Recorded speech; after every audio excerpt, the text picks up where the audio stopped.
오늘 요한계시록 20번째 시간이고요. 오늘부터는 이제 4장 이야기를 하고요. 그러니까 4장과 5장이 또 하나의 중그룹으로 묶여 있습니다. 4장과 5장에는 하늘 보좌에 관련된 이야기 쭉 나와요. 그리고 6장부터는 드디어 이제 마지막 때에 대한 계시가 등장하기 시작합니다. 4장 1절 한번 읽어볼까요? 이르에 내가 보니 하늘에 열린 문이 있는데 내가 들은 바 처음에 내게 말하던 나팔 소리 같은 그 음성이 이르되 이리로 올라오라. 이후에 마땅히 일어날 일들을 내가 내게 보이리라 하시더라. 앞에 2장과 3장에 있는 7교회에 대한 메시지를 전한 다음에 사도 요한은 또 한 번의 어떤 특별한 장면을 봅니다. 자, 그런데 하늘에 열린 문을 보게 됩니다. 여러분 그림에 있는 것처럼 이와 같이 하늘의 문이 열리게 됩니다. 이것을 보게 됩니다. 하늘에 열린 문이 있고, 그리고 갑자기 또 음성이 들리는데 계시록 1장 10절에 요한이 처음부터 들었던 주의 날, 곧 주일날 예배가 있는 그날에 성령이 감동되어서 들었던 나팔 소리 같은 음성이 또 한 번 들립니다. 그리고 뭐라고 말씀합니까? 이리로 올라와라. 이후에 마땅히 일어날 일들을 내가 내게 보이리라. 그 나팔 소리 같은 음성이 이와 같이 말씀을 했다라는 것입니다. 자, 그 나팔 소리 같은 음성이 누구의 음성이라고 했어요? 계시록 1장 할 때 생각 안 나세요? 예수님의 음성이잖아요. 나팔 소리 같은 음성이 들렸을 때 뒤를 딱 돌아봤더니 누가 있어요? 촛대 사이에 거니시는 예수님의 모습이 보였잖아요. 바로 그 음성은 예수님의 음성입니다. 자, 이 장면에서 우리가 한 가지 질문을 하고 시작을 하겠습니다. 지금 요한이 4장 1절에서 경험한 이 일련의 사건들은 과연 어떤 종류의 영적인 체험일까? 많은 분들이 이 대목에 이야기할 때 거의 대부분의 그런 주석가들, 아니면 설교하는 분들은 다 이구동성으로 지금 요한이 환상을 봤다라고 이야기합니다. 거의 대부분이 환상이라고 설명을 하고 있습니다. 자, 그런데 과연 그게 환상일까에 대해서 여러분 진지하게 오늘 먼저 생각하는 시간 갖도록 하겠습니다. 자, 여기에서 하늘의 열린 문이라고 표현했는데 이 열린에 해당하는 헬라어 단어가 있는데 이게 문법적인 그 시제가 완료 시제예요. 완료 시제는 뭡니까? 계속해서 어떤 사건이 진행되어 온 과거의 경험이 있고 그것이 현재까지 이어진 상태를 말하는 것입니다. 하늘의 문은 지금 잠깐 열린 게 아니라 이미 예전부터 열려 있었고 열려 있는 상태로 지금까지 진행돼 왔다. 여러분 그렇게 이 완료 시제를 그렇게 이해하셔야 됩니다. 하나님께서는 사도 요한에게만 이 하늘의 문을 열어준 게 아니라 이미 오래전부터 많은 사람들에게 이 하늘의 문을 열어주셨어요. 그리고 이 열려진 문을 통해서 이 땅의 사람들을, 성도들을, 하나님의 사람들을 만나오셨고 그들과 교통을 해오셨다는 것입니다. 그래서 성경에 보면은 이 열려진 하늘에 대한 체험이 여기 말고도 많은 곳에서 등장을 합니다. 대표적인 것만 이렇게 고르면은 창세기 28장 17절부터 쭉 읽어주세요.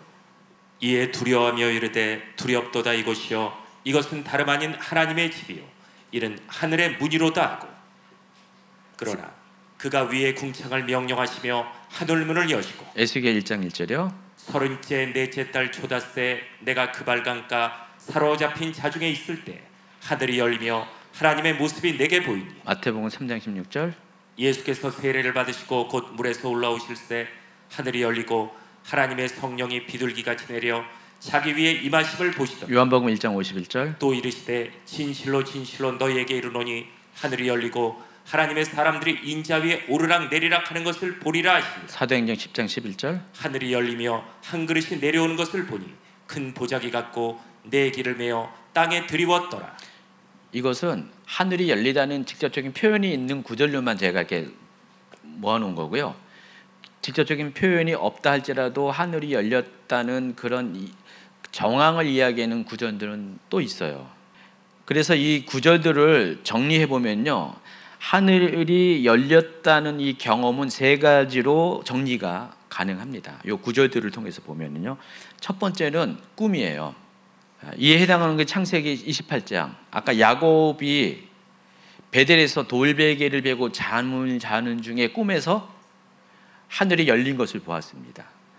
아마 아까 보여준 그 그림 중에서 첫 번째 보여준 그림 중에서 두 번째 그림 있죠? 한번 그림 다시 보여주세요.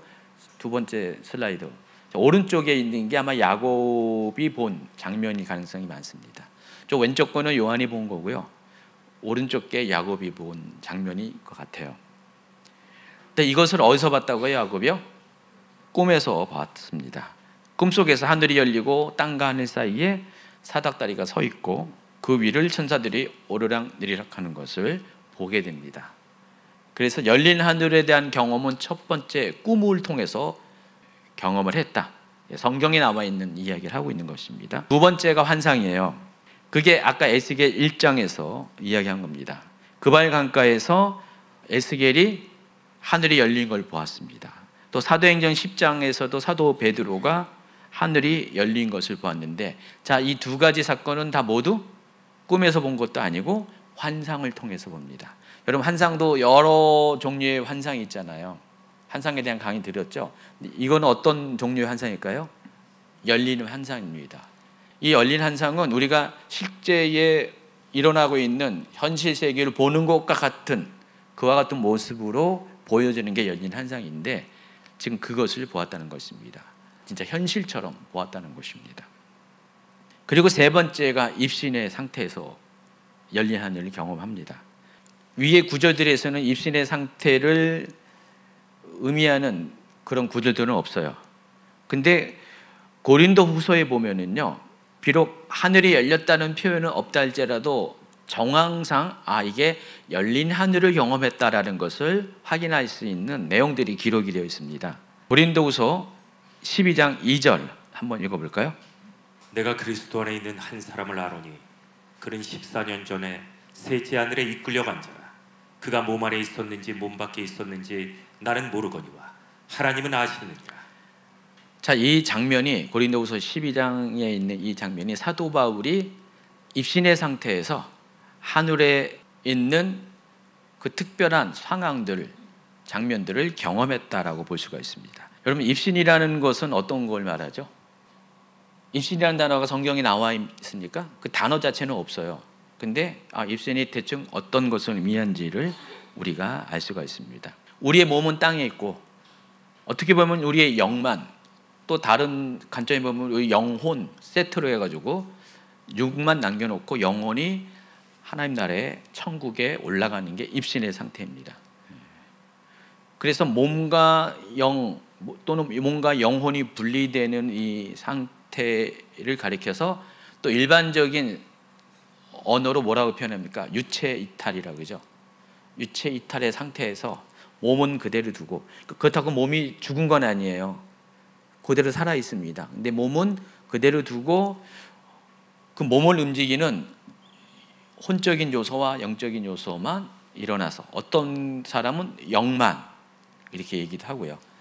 저는 두 가지 뭐라고 경계를 둘 수는 없어요. 근데 영일 수도 있고 영혼을 다 이탈할 수도 있고요.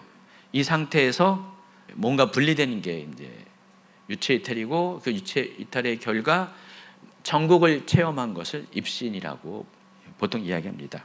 근데 이 입신이라는 단어도 어떤 분들은 굉장히 하지 말라고 불쾌합니다. 그러니까 영적 세계에 대해서 인정하지 않는 분들은 아까도 환상에 대해서 그것 환상을 인정하지 않으면서도 또 이거는 환상이라고 앞뒤가 안 맞는 이야기를 하기도 해요.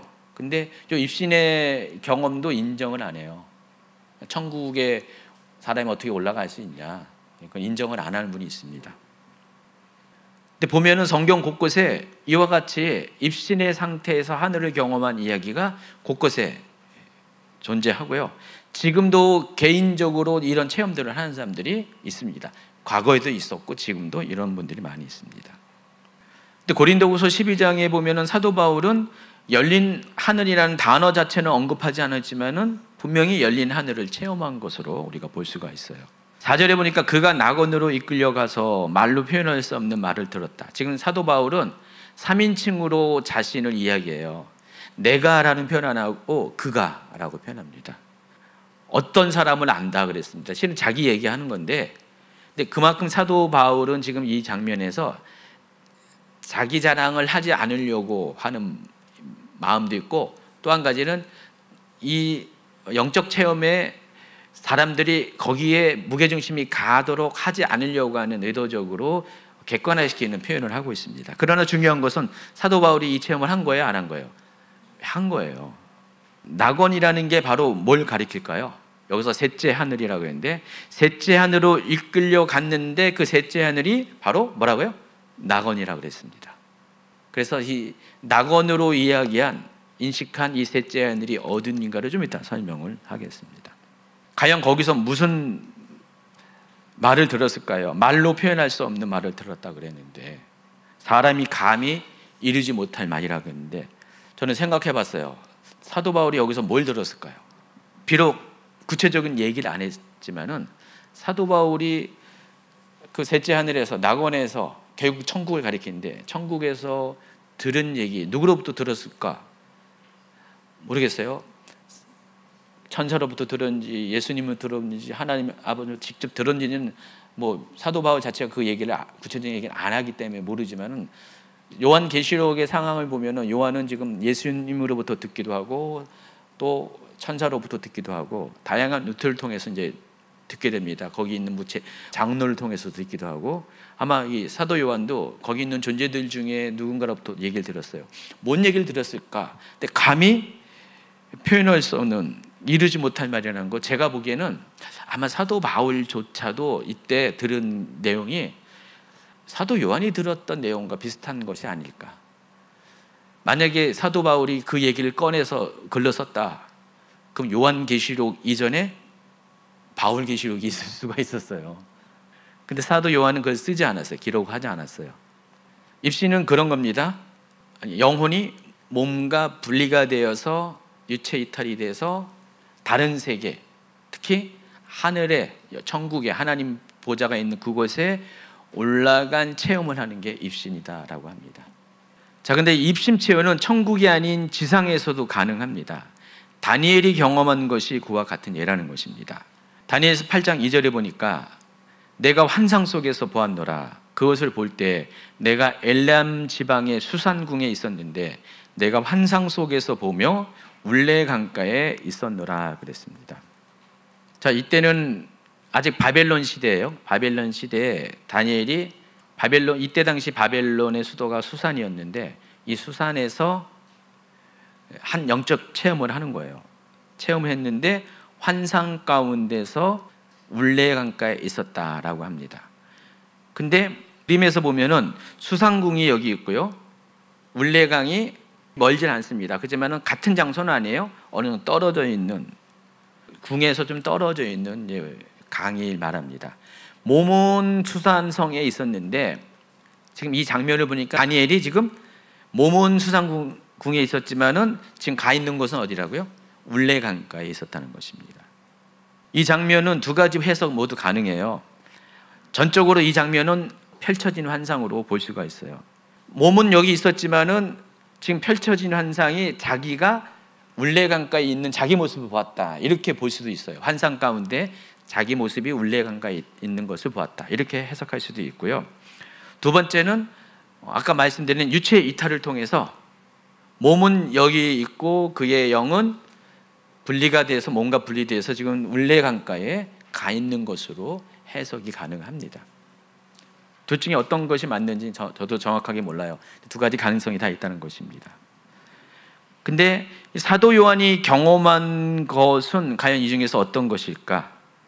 이것은 환상이 아니라 영이 몸과 분리가 돼서 그 영이 하늘로 끌려 올라가는 그 상태를 의미합니다. 왜냐하면 4장 1절에 보니까 나팔 소리 같은 그 음성이 이르되 이리로 올라오라 그랬어요. 열린 하늘을 통해서 지금 셋째 하늘로 올라올 것을 직접적으로 명령을 하고 있습니다. 그래서 지금 사도 요한은 환상을 본 게 아니라 입신의 상태에서 하늘로 올라갔다고 보셔야 한다는 것입니다. 자, 그러면 그 셋째 하늘이 과연 어디일까? 셋째 하늘은 하나님이 계신 천국을 의미합니다. 성경에 살펴보면 유대인들의 세계관에 의하면 하늘은 세 개의 영역으로 나눠집니다. 첫 번째는 물리적인 하늘이 있어요. 대기권의 영역입니다. 그림에 보시면요, 첫째 하늘은 대기권의 영역이에요. 우리가 보면은 파란 하늘이 보이죠? 파란 하늘이 보이고 구름도 보이고 뭐 그 영역, 그게 대기권의 영역입니다. 그리고 둘째 하늘은 우주를 가리킨다고 봐요, 유대인들은. 근데 동시에 유대인들은요, 이 우주 공간을 가리켜서 악한 영이 거하는 장소다라고 또 봅니다. 자, 그와 같은 세계관이 에베소서에 보면 알 수가 있습니다. 에베소 6장 12절. 우리의 씨름은 혈과 육을 상대하는 것이 아니요 통치자들과 권세자들과 이 어둠의 세상 주관자들과 하늘에 있는 악의 영들을 상대합니다. 그래서 둘째 하늘은 우주인과 동시에 악한 영이 거하는 장소다라고 생각합니다. 하늘에 있는 악의 영들. 근데 계시록 12장 7절에 보면은요, 하늘에 전쟁이 있으니 미가엘과 그의 사제들과 용이 더불어 싸울세. 용과 그의 사제들 싸우나 이기지 못하고 다시 하늘에서 그들이 있을 곳을 얻지 못한지라. 여기 잘 보면은 이 하늘은 또 어디 하늘을 가리킬 것 같아요? 둘째 하늘 같아요? 셋째 하늘 같아요? 헷갈려요? 자, 지금 보면은 우리가 알고 있는 하늘과 다른 개념으로 어떤 영적인 존재들이 거하는 하늘이라는 개념이 유대인들에게 있다는 사실을 우리가 알 수가 있습니다. 그리고 셋째 하늘은 하나님 보호자가 있는 천국을 의미합니다. 이게 유대인들이 알고 있는 하늘에 대한 세계관입니다. 그래서 하늘이라고 표현하는 헬라어 단어도요, 단수를 안 써요. 복수형을 씁니다. 샤마임이라는 단어를 쓰는데 이 단어도 굉장히 독특한 단어예요. 여러분, 엘로힘이라는 단어가 뭐예요? 삼위일체 하나님의 특성을 잘 설명하는 단어잖아요. 엘로힘은 복수잖아요. 1인칭 복수인데, 1인칭 남성 복수인데, 이 복수면은 하나님들 하고 번역을 해야 되잖아요. 근데 하나님들이라고 번역하는 사람이 있어요? 삼위일체 하나님의 개념을 이 단어 하나가 너무 잘 설명하잖아요. 하나님은 분명히 삼위신인데 한 분이라는 거예요. 근데 이 하늘도 같은 개념이에요. 복수예요. 그럼 하늘들이라고 번역을 해야 되는데 하늘들이 아니라 하늘로 이야기해요. 그러니까 유대인의 생각에는 하늘은 마치 하나님이 삼위일체인 것처럼 하늘도 똑같이 세 개의 하늘이 있지만은 그러나 그것을 따로따로 나눠서 부르지 않고 그냥 그 하늘이라는 한 단어 안에 세 개의 하늘을 다 설명한다는 것입니다. 그러나 내용적으로는 첫째 하늘, 둘째 하늘, 셋째 하늘로 인식을 하고 있다는 것입니다. 어찌됐든 사도 바울이 그리했던 것처럼 지금 요한도 동일한 체험을 하고 있는 거예요. 첫째 하늘과 둘째 하늘을 통과해서 셋째 하늘에 있는 하나님 보호자로 올라간 것이라는 것입니다. 자, 근데 그곳에 올라가기 위해서는 육신을 갖고 올라갈 수는 없잖아요. 물론 육신을 갖고 올라갈 수가 있어요. 한 가지 방법. 이미 역사 가운데 두 번의 예가 있었어요. 에녹이 그랬었고요. 엘리야가 그랬었고요. 그리고 또 한 번 있죠. 예수님이 그러셨죠. 예수님도 부활하신 후에 영혼육의 상태로 승천하셨죠. 셋째 하늘로 올라가셨죠. 근데 우리도 언젠간 그 상태로 올라갑니다. 영혼육 모두 가지고. 바로 그것은 휴거가 있는 바로 마지막 때, 우리는 휴거를 통해서 그렇게 올라갑니다. 근데 그 전에 앞에 에녹과 엘리야와 예수님의 경우를 뺀 모든 경우에는 이렇게 영혼육 다 올라가는 게 아니라 하늘을 경험한 사람들, 천국을 체험한 사람들은 다 몸은 여기다 두고 영혼만 아니면 영만 올라가는 입신의 경험을 해서 하늘로 올라갈 수가 있습니다. 다니엘의 경우는 그것이 환상이 아니라면 몸을 떠난 영혼이 하늘로 올라간 건 아니고 이 땅에서 이장 A라는 장소에서 B라는 장소로 유체 이탈해서 영이 글로 간 거예요. 요즘도 그런 체험하는 사람들의 보고가 종종 들려요. 어떤 영적 체험하는 분들 같은 경우 보면은 실제로 몸은 여기 있는데 자기가 다른 장소에 가서 그 장소에 있는 것들을 쭉 보고 있습니다. 여러분, 이와 비슷한 게 또 구약 성경에 나와 있어요. 누구였죠? 엘리사가 몸은 이스라엘 땅에 있는데 저 아람에 있는 군대에, 수리아 지방에 있는 군대에 그 왕의 침실에서 하는 얘기를 다 들었다고 그랬어요. 그러니까 거기서도 정확하게 이렇게 설명은 안 하지만 그 정황을 보면은 엘리사도 그와 같은 체험을 했던 것 같습니다. 같은 유체 이탈인데 어떤 사람은 A라는 지역에서 B 지역으로 몸은 두고 영 또는 영혼이 거기 움직이는 체험을 하는 사람이 있고, 어떤 사람은 이 땅에 몸을 두고 영 또는 영혼은 하늘로 올라가서 천국을 체험하는 그런 경우가 있습니다. 그러니까 천국을 체험할 때 이것을 입신이라고 표현을 합니다. 근데 남겨진 몸의 상태는 똑같아요. 남겨진 몸의 상태는 똑같습니다. 지난번에 최 목사님이 그 천국의 7개 방 할 때 그 상태가 바로 이 상태라는 것입니다. 자, 그러면 지금 사도 요한은 지금 그와 같은 상태에서 지금 열린 하늘문을 통해서 하늘로 올라간 겁니다. 올라가서 앞으로 펼쳐진 장면을 보고 있습니다. 하나님께서 이렇게 열린 하늘을 사람들에게 나타내 보이시고 또 경험하게 하신 이유가 있습니다. 자, 이걸 통해서 하나님께서 하시고자 하는 게 있습니다. 바로 어떤 특별한 계시를 전달할 때, 이것은 일반적인 경험은 아니에요. 누구나 다 경험할 수 있어요. 자격은 있지만 아무나 경험할 수 있는 게 아니고, 아무 때나 경험할 수가 있는 게 아니라 하나님이 목적을 가지고 사용하고자 하는 특별한 사람에게 어떤 특별한 경우에만, 모든 사람이 수시로 입신을 하는 것도 아니고요.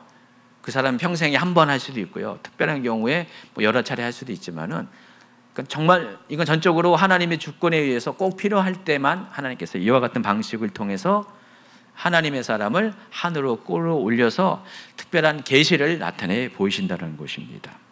사도 요한이 바로 이와 같은 경험을 했고요. 그 앞전에 사도 바울도 이와 같은 경험을 했다는 것입니다. 사도 바울은 그 경험에 대한 구체적인 이야기는 하지 않았고, 사도 요한은 반대로 아주 구체적으로 이것을 기록을 했다는 것입니다. 그래서 하나님께서는 요한에게 어떤 특별한 일을 계시하는 의도로 하늘의 문을 열어주신 것입니다. 이것이 하나님께서 사도 요한을 열린 하늘을 통해서 하늘 보좌로 부르신 이유라는 것입니다. 그래서 그 이유가 4장 1절 후반부에 나와 있어요. 이후에 마땅히 일어날 일들을 내가 내게 보이리라. 이것 때문에, 이것을 보여주기 위해서 지금 하늘로 끌어올리신 것입니다. 앞으로 마땅히 일어날 그 일은 계시록 1장 1절에서 언급한, 또 계시록을 기록한 목적이기도 합니다. 자, 그렇다면 그 특별한 계시가 무엇입니까? 방금 이야기했던 이후에 마땅히 일어날 일들, 이후에 마땅히 일어날 일들이고, 그게 뭐예요? 마지막 때에 일어날 일들, 마지막 때에 필연적으로 발생한 일들, 그것을 보여주기 위해서 이와 같이 하나님께서는 사도 요한에게 열린 하늘을 경험하게 하고, 그 열린 하늘을 통해서 하늘 보좌로 그의 영혼을 끌어올리셨다는 것입니다. 입신을 하게 했다는 것입니다. 1절에 보니까 나팔 소리 같은 그 음성이 이르되 그랬습니다. 보통 우리가 하나님의 음성을 듣는다 할 때 보통 어떤 식으로 하나님 음성을 듣습니까? 하나님 음성을 들을 때 보통 일반적인 건 뭐예요? 내면의 음성을 통해서, 내면의 감동을 통해서 하나님의 음성을 듣잖아요. 일반적인 방법은 하나님이 그런 식으로 방법을 쓰고, 또 주변의 환경을 통해서, 또 성경을 통해서 깨닫게 하는 그런 거, 간접적인 것을 통해서 말씀하시기도 하래요. 근데 아주 특별한 경우는요, 직접 말씀하시기도 합니다. 귀에 들리는, 육신의 귀에 들리는 음성으로 말씀하시기도 해요. 그러니까 성경에 보면은 그와 같은 예가 있고요. 지금도 그런 체험하는 분들이 보고가 됩니다. 자, 요한의 경우 성령의 감동하에 지금 마음의 내면의 음성으로 이 소리를 들었을까요? 어떤 것 같아요, 여러분? 내면의 소리는 아닌 것 같아요. 지금 귀에 들리는 소리로 들렸던 것 같습니다. 그러니까 하나님께서 이렇게 귀에 들리는 하늘의 음성을, 예수님의 음성을 들리게 하신 이유는 이 사건이야말로 아주 특별한 사건이기 때문에, 특별한 계시가 지금 주어지기 때문에 특별한 케이스로 이와 같은 경험을 하게 했다는 것입니다. 자, 오늘 이제 본격적인 오늘 주제에 대해서 이제 다루겠습니다. 자, 계시록 4장에 묘사된 하늘 보좌의 광경에 대해서 우리가 좀 이해가 필요한데, 그래서 지금부터 이야기하는 이 하늘 보좌의 광경이 과연 어떤 모습인가를 여러분에게 좀 설명을 해드리겠습니다. 근데 이것을 이해하기 위해서는요, 에스겔이 보는 환상, 좀 있으면 뒤에 보면 다니엘이 보는 환상과 이 부분을 좀 비교를 해야 됩니다. 계시록에서 요한이 보는 하늘 보좌의 장면과 비슷한 장면이 에스겔서에도 나오거든요. 그리고 다니엘서에서도 나와요. 그리고 이사야는 하늘 보좌는 아니지만은 성전 안에서 비슷한 장면을 보기도 합니다. 자, 그래서 요한계시록 4장 1, 2, 3절을 먼저 읽고요.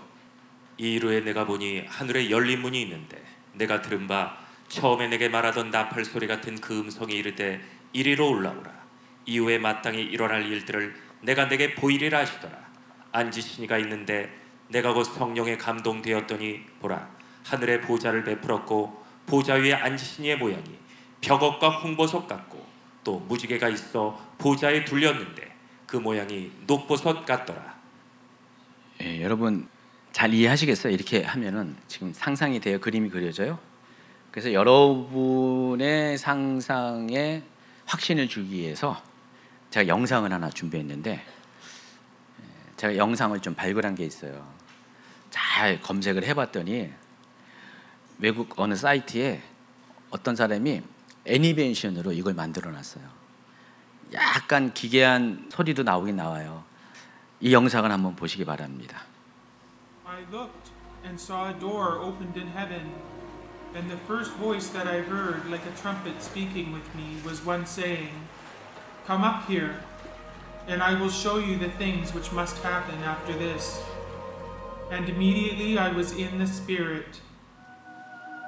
And behold, a throne was set in heaven, and one sat on the throne. And he that sat was in appearance like a jasper and a sardine stone. And there was a rainbow around the throne, in sight like an emerald. 자, 이게 계시록에서 본 사도 요한이 본 하늘 보좌의 광경이라는 것입니다. 요 뒤에 나온 4절부터 내용은 다음 주에 또 영상을 또 보여줄 겁니다. 자, 이번에는 에스겔이 본 장면을 한번 볼까요?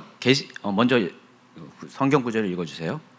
30째 넷째 달 초닷새 내가 그발강가 사로잡힌 자 중에 있을 때 하늘이 열리며 하나님의 모습이 내게 보이니 그 머리 위에 있는 궁창에 보좌의 형상이 있는데 그 모양이 남보석 같고 그 보좌의 형상에 한 형상이 있어 사람의 모양 같더라.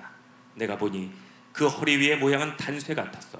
그 속과 주위가 불 같고 내가 보니 그 허리 아래의 모양도 불 같아서 사방으로 광채가 나며 그 사방 광채의 모양은 비 오는 날 구름에 있는 무지개 같으니 이는 여호와의 영광의 형상의 모양이라. 내가 보고 엎드려 말씀하신 이의 음성을 들으리라. 에스겔은 분명히 이야기합니다. 하늘이 열리며 하나님의 모습이 내게 보였다 그랬습니다. 하나님의 모습을 보았는데 그 머리에 있는 궁창에 보좌의 형상이 있다 그랬습니다. 한번 이 장면을 애니메이션으로 한번 보시기 바랍니다. That was over their heads was the likeness of a throne, as the appearance of a sapphire stone. And on the likeness of the throne was a likeness as the appearance of a man on it above. I saw as it were glowing metal, as the appearance of fire within it round about, from the appearance of his loins and upward. And from the appearance of his loins and downward, I saw as it were the appearance of fire, and there was brightness round about him.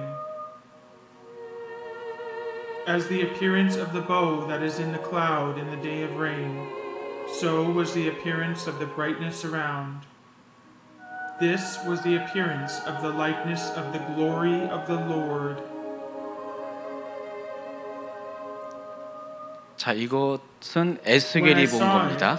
I fell on my face, and I heard a voice of one that spoke.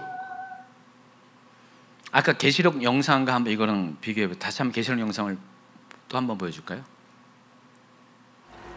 I looked and saw a door opened in heaven, and the first voice that I heard, like a trumpet speaking with me, was one saying, "Come up here, and I will show you the things which must happen after this." And immediately I was in the Spirit. And behold, a throne was set in heaven, and one sat on the throne. And he that sat was in appearance like a jasper and a sardine stone. And there was a rainbow around the throne, in sight like an emerald. 어때요? 지금 똑같이 하늘이 열리고 그리고 보좌 위에 한 형상이 있는데 정확하게 그 모습을 정확하게 볼 수 있지만 누군가가 앉아있는 모습을 보았죠. 누구라고요? 그 앉아있는 분이 하나님이세요. 하나님이 앉아있는 모습을 보았다는 것입니다. 근데 지금 둘 다 정확하게 사람의 무슨 형태나 이목구비로 표현을 못해요. 뭘로 표현합니까? 보석으로 표현합니다. 그러니까 남보석, 여기는 홍보석, 벽옥 뭐 이런 식으로 뭐 녹보석 이렇게 표현합니다. 벽옥은 다이아몬드고 홍보석은 사파이어고요. 녹보석은 에메랄드입니다. 그러니까 하나님 보좌 위에 한 형상이 앉아 계시는데 그 모습이 다이아몬드 같고 사파이어 같고 무지개가 그 보좌를 둘렀는데 마치 에메랄드 같더라. 이 얘기를 하고 있습니다. 에스겔도 마찬가지로 사파이어 같은 모습의 형태의 누군가가 거기 앉아 있다는 것을 보았습니다. 근데 에스겔은 아주 더 명확하게 뭐라고 했어요? 그 한 형상이 있는데 사람의 모양 같더라 그랬습니다. 동일하게 지금 열린 하늘을 경험했고 그 열린 하늘을 통해서 보좌를 봤는데 하늘의 보좌를 봤는데 하늘 보좌에 누군가를 앉아 있는데 다 그것을 표현하기에 보석으로 표현할 수밖에 없었다는 것입니다. 그래서 사도 요한과 선지자 에스겔이 본 건 똑같아요. 하늘 열린 하늘을 통해서 지금 하늘에 있는 하나님 보좌를 봅니다. 근데 한 가지 차이점은 뭐예요? 요한은 입신의 상태에서 하늘 위로 올라가서 지금 하늘에서 가까이서 지금 그걸 본 거고 에스겔은 이 땅에서 환상을 통해서 하늘의 보좌를 본 겁니다. 그 제가 예전 강의 때 이 설명을 했어요. 에스겔이 본 것은 저 집 밖에서 창문을 통해서 그 안의 광경을 멀리서 본 거고 사도 요한은 집 안에서 그 장면을 지고 본 거다. 이렇게 제가 설명을 드린 것으로 아마 기억나실 겁니다. 그래서 똑같은 보좌의 광경이지만은 보는 위치가 달라요. 사도 요한은 집 안에서 바로 하늘 그 장소에서 에스겔은 이 땅에서 환상을 통해서 그것을 보았다는 것입니다. 그래서 내용은 같은 내용을 말하는 것이지만은 약간의 차이가 존재하게 된다는 것입니다. 근데 동일하게 요한도 그렇고 에스겔도 하나님을 가리켰는데 직접적으로 의인화된 형상을 이야기하지 않고 물론 에스겔은 사람의 형상과 같더라 그랬는데 정확하게 하나님의 이목구비가 어떻더라 뭐 이런 얘기를 할 수가 없었어요. 왜 그랬을까요? 이들이 보석으로 표현할 수밖에 없는 이유가 하나님 자체가 속성이 빛이시기 때문에 뭐 빛이라는 어떤 상징적인 의미만 있는 게 아니라 하나님이 진짜 빛이에요. 빛. 말씀드린 것처럼 천국은 해와 달이 필요 없다고 그랬죠. 하나님이 빛이시기 때문에 그러니까 하나님 보호자에서 빛이 나오는 거예요. 하나님은 빛의 속성도 있지만 빛 자체이시기 때문에 그래서 이들이 본 하나님의 모습은 빛으로밖에 표현을 못하기 때문에 보석으로 그렇게 설명을 한 겁니다. 그렇지만 하나님이 형상이 없으시냐? 그렇지 않다는 것입니다. 하나님은 형상이 있으세요. 많은 사람들이 하나님은 영이시기 때문에 아무런 형태가 없다라고 말합니다. 하나님이 영이시기 때문에 우리가 하나님을 볼 수 없다라고 말합니다. 세상 어느 누구도 하나님을 본 사람은 없어요. 진짜로 하나님을 본 사람이 없어요. 하나님의 형태를 본 사람은 없어요. 형상을 본 사람이 없어요. 하나님의 얼굴을 본 사람이 없어요. 실제로 그렇습니다. 근데 하나님이 형태가 없어서 하나님이 얼굴 못 본 게 아니에요. 하나님이 빛이시기 때문에 다만 그 밝음 때문에 볼 수 없는 거지. 여러분 태양이 있으면은요 낮에 보세요. 여러분 눈을 뜨고 태양을 보세요. 태양이 보입니까? 태양의 주변에 태양을 감싸고 있는 빛만 보이죠. 근데 태양이 동그란 게 정확하게 보이지 않습니다. 근데 여러분이 이제 평강 뭐 유리 같은 거를 보든지 아니면 짙은 선글라스 같은 걸 끼면은 태양이 원형이 보이잖아요. 그렇다고 해서 태양의 지표면이 보입니까? 그냥 둘레만 장 보이죠. 그나마 그거 장치를 이용해서.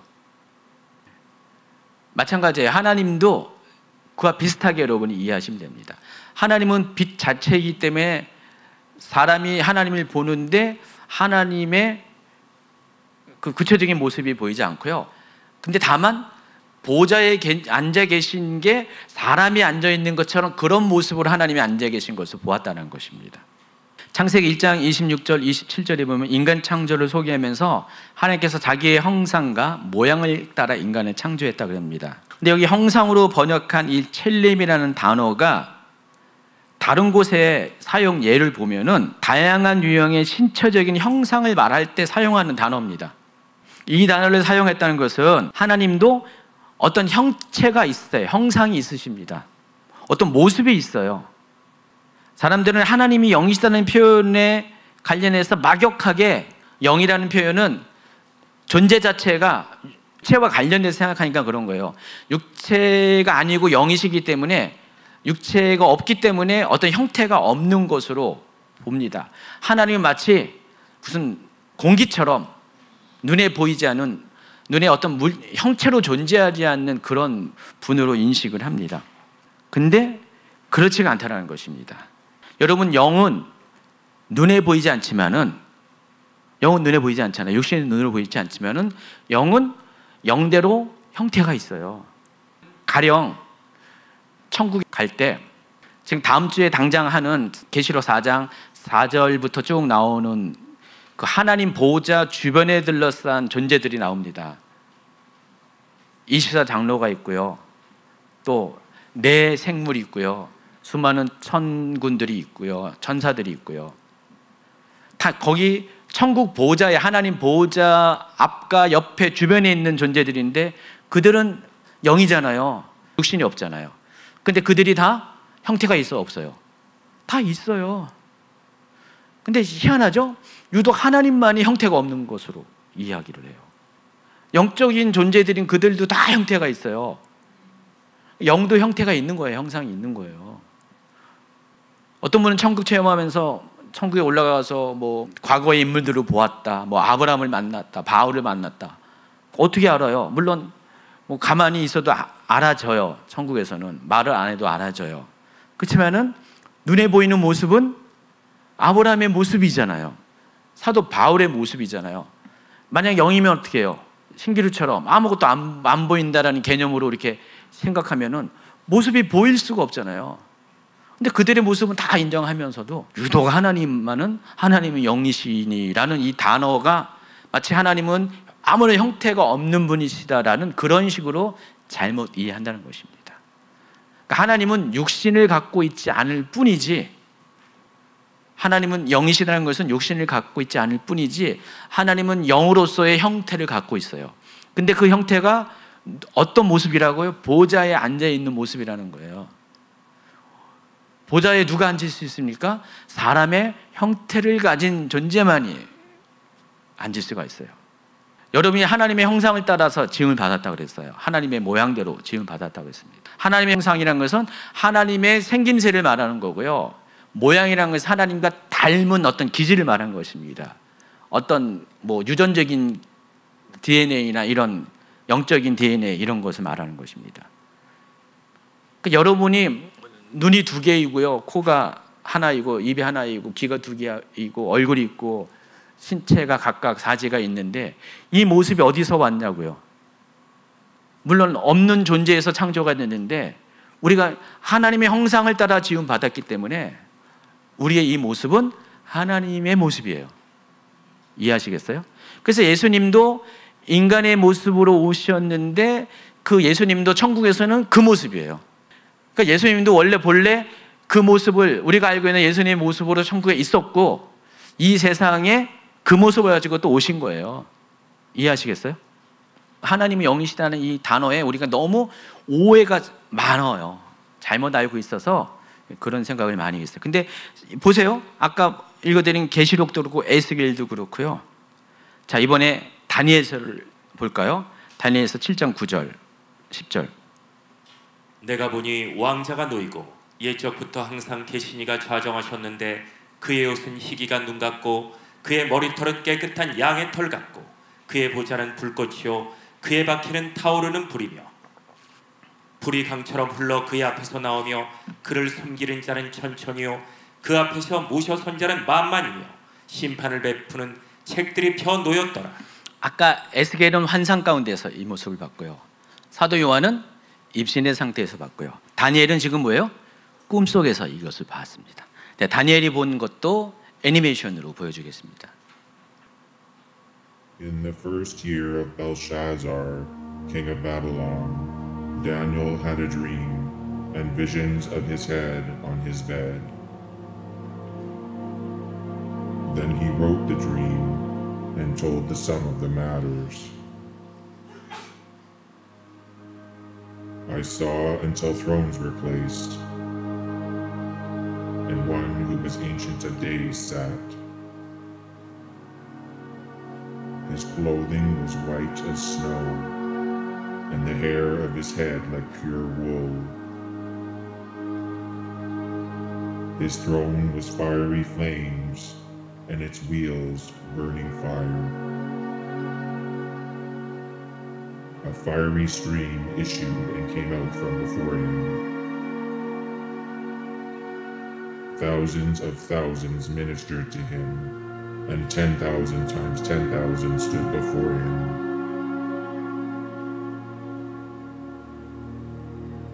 The judgment was set, and the books were opened.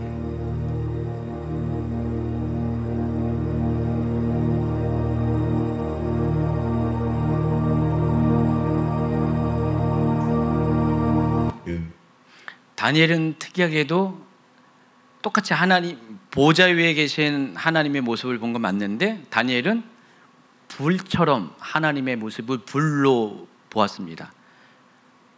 에스겔이나 요한은 보석으로 보았습니다. 빛으로. 그러니까 똑같아요. 보석이나 불이나 그 근원은 빛이에요. 하나님은 보좌에 앉아 계시고 하나님에서 발산되는 빛이 다니엘은 불로 보였고요. 에스겔도 보석, 그리고 사도 요한도 보석으로 보았습니다. 그럼 세 사람 모두가 다 내용은 미세한 차이는 있어도 전체적인 스토리는 똑같아요. 하늘에 보좌가 있고 보좌에 사람의 형태를 가진 누군가가 앉아 계시는데 그분이 바로 하나님이시고 또 그분은 빛이시기 때문에 사람들이 형태는 정확하게 구체적으로 볼 수는 없어도 사람 모양과 같은 형태는 인식할 수가 있었다. 다니엘은 꿈에서 이것을 보았고 에스겔은 환상에서 보았고 그리고 사도 요한은 직접 올라가서 하늘 보좌에 입신의 상태에서 보았어요. 자, 그러면 이 세 사람 중에 누가 가장 정확할까요? 누구라고요? 요한이죠. 여러분 계시의 점진성이라는 게 제가 자주 얘기하는데 계시는 시간이 갈수록 점점 명확해지고 더 정확해집니다. 사도 요한이 본 계시가 가장 성경이 기록된 마지막 때의 계시이기 때문에 그게 가장 정확해요. 근데 앞에 그 전에 에스겔이 본 것과 또 다니엘이 본 것은 벌써 몇백 년 전에, 몇백 년 전일까요? 거의 한 600년 전에 본 거예요. 그들은 입신의 상태에서 본 것도 아니고 꿈과 환상을 통해서 본 거예요. 그래서 정확도에 의한 따지면은 요한이 100이라는 정확도를 갖고 있으면은 에스겔은 아마도 90, 다니엘은 아마도 한 7, 80? 그 정도의 정확도로 계산이 가능할 것 같아요. 제가 이제 임의적으로 만든 수치인데요. 그만큼 뒤로 갈수록 정확한 계시가 열립니다. 그래서 사도 요한이 기록한 이 계시록 4장에 있는 내용이 진짜로 우리가 지금 하늘 보좌에 올라가면 볼 수 있는 하늘 보좌의 광경이라는 것입니다. 이처럼 사도 요한이 열린 하늘의 문을 통해 올라가서 처음으로 천국의 광경을 보았는데 그 장면이 제일 먼저 나오는 게 하늘 보좌에 하나님께서 좌정해 계신 그 장면이라는 것입니다. 저는 이걸 보면서 어떤 감동이 오냐. 여러분, 천국이라는 게 정말 우리가 상상할 수 없는 넓이에 그 거리를 헤아릴 수 없는 굉장히 넓은 곳이 천국입니다. 천국이 무슨 여기 작전 서운동만한 곳이 아니에요. 대한민국만한 게 아니에요. 지구만한 곳이 아닙니다. 천국은 엄청 큽니다. 천국에 사는 존재들이 몇 명일까요? 역사 이래 지금까지 천국에 간 얼마나 많은 사람들이 있습니까? 지금 현존하는 이 인류보다 훨씬 더 많은 사람들이 아마 천국에 살 겁니다. 거기에는 또 천군도 있고 천사도 있고요. 어떤 분들은 천국에 동물들도 있다라고 얘기하는 분도 있고요. 식물이 있으면 동물도 있지 않냐 뭐 이렇게 얘기하고, 실제로 천국 체험한 분들 중에서 동물을 보았다고 하는 분도 있어요. 근데 중요한 사람의 경험만 해도 사람은 엄청 많은 사람들이 거기 살 거예요. 천국에. 천국이 그냥 상상의 곳이 아니라 거기 실제하는 곳이기 때문에, 영이지만은 영의 세계도 실제하는 곳이기 때문에, 그래서 거기에는 모든 체계가 있고 천국의 장소들이 있고 천국에는 각각의 집들이 있고 거할 집들이 있고 다 다양하게 있다는 것입니다. 그 수많은 천국에 숨겨진 장소들이 많이 있는데 하나님께서는 사도 요한을 불러 올려서 제일 먼저 보여준 게 하나님 보호자였어요. 제가 한번 기회가 있으면 천국 체험하는 사람한테 다 물어보고 싶어요. 시장조사를 딱 해가지고, 천국 가가지고 뭘 봤습니까? 최 목사님 천국 가서 뭘 봤습니까? 이것저것 보았습니다. 뭐 생명수 강가도 보고, 지난번에 뭐 일곱 강도 보고, 뭐 어떤 사람은 천국의 도서관도 보고, 뭐 다양한 경험도 있는데 저는 하나님 보호자를 경험했다는 사람은 거의 못 들어봤어요. 여러분 한번 주변에 천국 체험한 사람들을 조사를 해보세요. 하나님 보호자를 본 사람이 있냐고. 봤어요? 네, 보긴 봤네요. 거의 드물어요. 하나님께서 근데 사도 요한에게 그 천국 보호자를 제일 먼저, 좀 있으면 천국 체험이 더 많이 나오잖아요. 근데 제일 먼저 하나님이 사도 바울에게 이 보호자를 보여줬다는 사실이 저에게는 좀 특별한 의미로 다가옵니다. 왜 그럴까요? 지금 사도 요한과 사도 요한의 그 신앙 공동체가 겪고 있는 상황이 뭘까요? 세상에 보호자로부터 지금 고난과 핍박을 당하고 있잖아요. 그 황제의 위에 앉아 있는 그 보호자 위에 있는 그 사람으로부터 지금 온갖 박해 가운데 교회가 지금 고난의 시즌을 통과하고 있어요. 사람들은, 그때 당시 사람들은 그 보호자가 두려워가지고 그 보호자 위에 굴복을 합니다.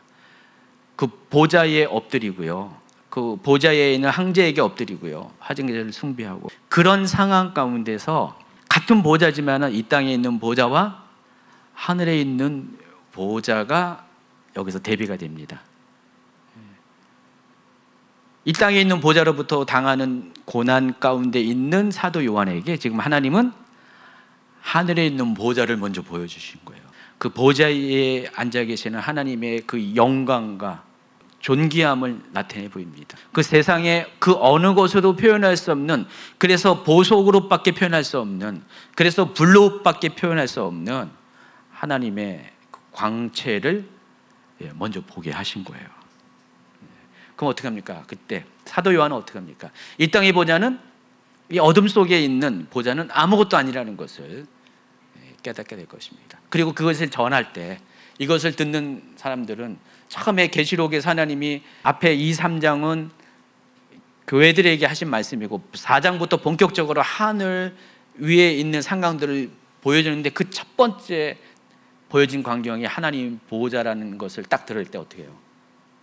사도 요한도 그런 감동이 있었겠지만은 아마 이 메시지를 들은 그 계시록에 있는 교회 공동체들은 바로 하나님 보호자를 보면서 자신이 겪고 있는 이 상황 가운데, 세상의 보호자로부터 당하고 있는 상황 가운데 하나님 보호자가 보여줌으로 해서 이건 아무것도 아니구나, 우리가 그 영광의 보호자를 바라보고 기억함으로써 우리가 이 시기를 이겨낼 수 있다는 확신, 자신감이 생겼을 것 같습니다.